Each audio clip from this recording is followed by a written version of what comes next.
প্রিয় সিলেটবাসী, করোনা ভাইরাসকে বিশ্ব স্বাস্থ্য সংস্থা মহামারী হিসেবে ঘোষণা দিয়েছে, প্যান্ডেমিক হিসেবে ঘোষণা দিয়েছে। আমাদের সরকার সেই লক্ষ্যে কাজ করছে। এই রোগের যেন প্রাদুর্ভাব না ঘটে, বিস্তার না ঘটে, সামাজিক দূরত্ব বজায় রাখার জন্য নির্দেশনা দিয়েছেন।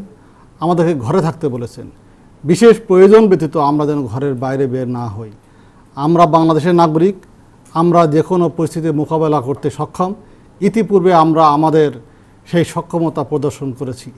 করোনা ভাইরাসে সারা বিশ্ব আক্রান্ত, আমাদের সে তুলনায় আমাদের বাংলাদেশের আক্রান্তের সংখ্যা অনেক কম।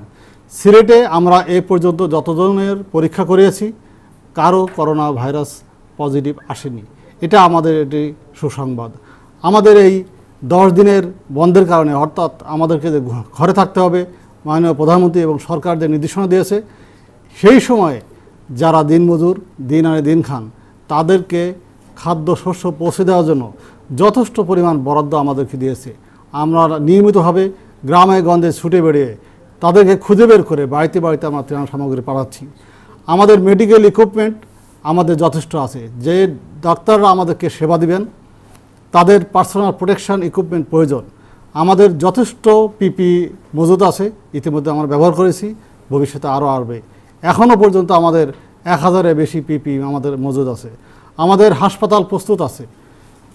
আমাদের প্রথম যে 100 শয্যা বিশিষ্ট হাসপাতাল, এই হাসপাতাল ধারণ ক্ষমতা শেষ হওয়ার পরে আরও যদি প্রয়োজন হয়, যে সমস্ত হাসপাতাল লাগবে আমরা তালিকা তৈরি করেছি।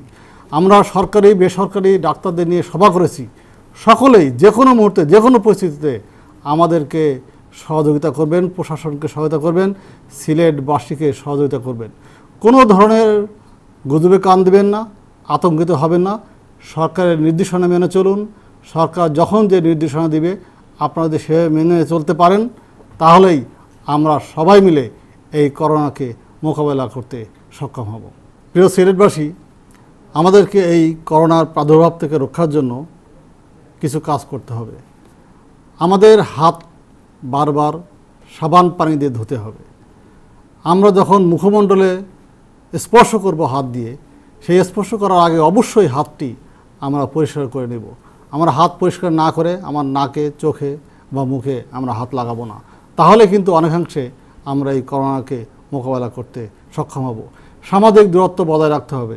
যদি বিশেষ প্রয়োজনে আমাদেরকে ঘরের বাইরে আসতেই হয়, নিত্য প্রয়োজনীয় দ্রব্যাদির দোকান খোলা আছে, সেগুলো কেনার জন্য আসতে হয়, তাহলে একটি নির্দিষ্ট দূরত্বে, অর্থাৎ 1 মিটার 3 ফুট দূরত্বে আমাদেরকে অবস্থান করতে হবে।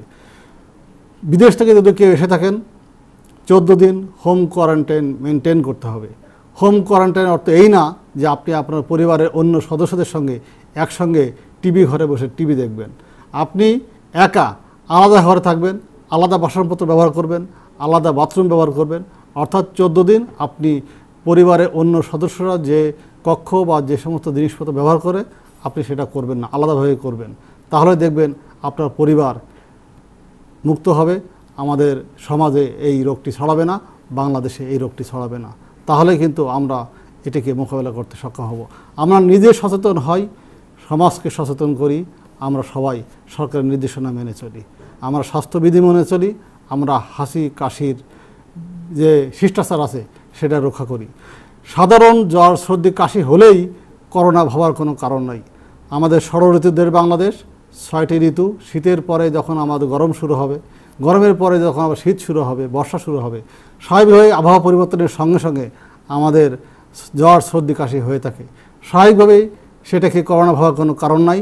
আপনি আতঙ্কিত হবেন না। আমাদের স্বাস্থ্য বিভাগ, আমাদের সরকার, আমাদের পুলিশ প্রশাসন সবাই মিলে আমরা কাজ করছি।